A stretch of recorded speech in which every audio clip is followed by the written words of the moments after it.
Après les avions et la couture, rencontre avec un garagiste pas comme les autres. Étienne Ochédé est un passionné de bateaux. Il en a conçu 2 en 25 ans. Il prendra même le départ de la célèbre route du Rhum en novembre prochain. Pierre-Guillaume Crégnoux et Jérôme Arignon.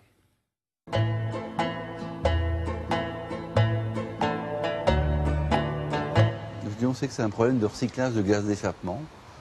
Maintenant, il faut aller voir ce qui déconne. Dans la famille Ochédé, Étienne, c'est la 4e génération de garagistes. Mais quand il quitte son bleu de travail, c'est pour le grand bleu, la mer. Tout a commencé il y a 35 ans, à quelques encablures de son garage d'Abbeville. C'était vraiment le hasard avec en fait un client de mon père à l'époque, qui un jour a proposé à mon père de l'emmener faire de la voile. Et on avait un peu de temps au garage, donc j'ai demandé de pouvoir les accompagner. Et puis après, j'ai continué avec ce client pour apprendre. La baie de Somme, depuis, Étienne en a fait le tour. Il a voulu aller plus loin, traverser l'Atlantique plusieurs fois, faire le tour du monde. Et pas n'importe comment. Revenons en noir et blanc, 1991. Seul, de ses mains, Étienne façonne ce monocoque en bois. 6 ans, 7000 heures de travail. Et Aria touche l'eau. Au début de tout, je voulais partir sur une construction de bateau. Après, j'ai dit, bon, on va d'abord naviguer, on verra après vraiment ce qu'on a besoin, parce que ça avait l'air d'être un peu compliqué à faire, long surtout. J'ai commencé par un bateau de 7 mètres, après j'ai eu un bateau de 9 mètres, j'ai bien navigué avec le bateau de 9 mètres. J'avais traversé l'Atlantique déjà avec, vraiment un grand voyage. Après, donc, à partir de là, j'ai dit, c'est pas la peine d'aller construire de trop gros bateaux, parce que de toute façon, les budgets, c'est vraiment trop élevé, et puis ça sert pas à grand-chose. Donc, je me suis arrêté sur un bateau de 10 mètres 80. Lui ne s'arrête pas là. En 2004, avec Françoise, sa compagne, il craque pour un multicoque PR2. Un trimaran pas franchement drôle à naviguer au début.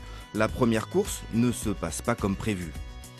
On l'avait juste acheté avant la course, donc je suis parti dessus, vraiment.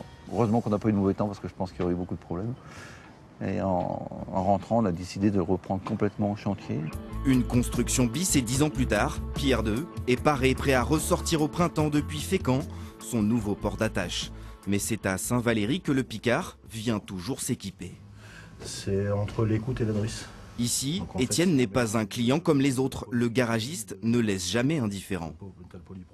C'est beaucoup de travail, c'est beaucoup de technique, donc il faut connaître tous les produits. Je dirais de la conception de la coque jusqu'au gréement, jusqu'à l'accastillage de pont, la motorisation. Il faut vraiment connaître tout de A à Z, donc c'est assez impressionnant.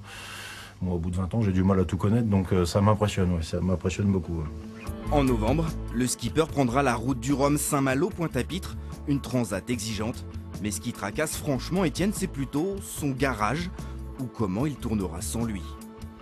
Ah ben c'est ce qui est le plus dur à mon avis. Ça pour moi c'est ce qui est le plus dur de gérer l'absence. Après les cours, tout ça, ça ne passe pas de problème, mais gérer l'absence c'est vraiment...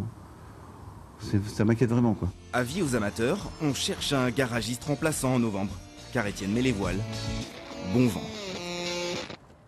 Allez, on termine ce journal.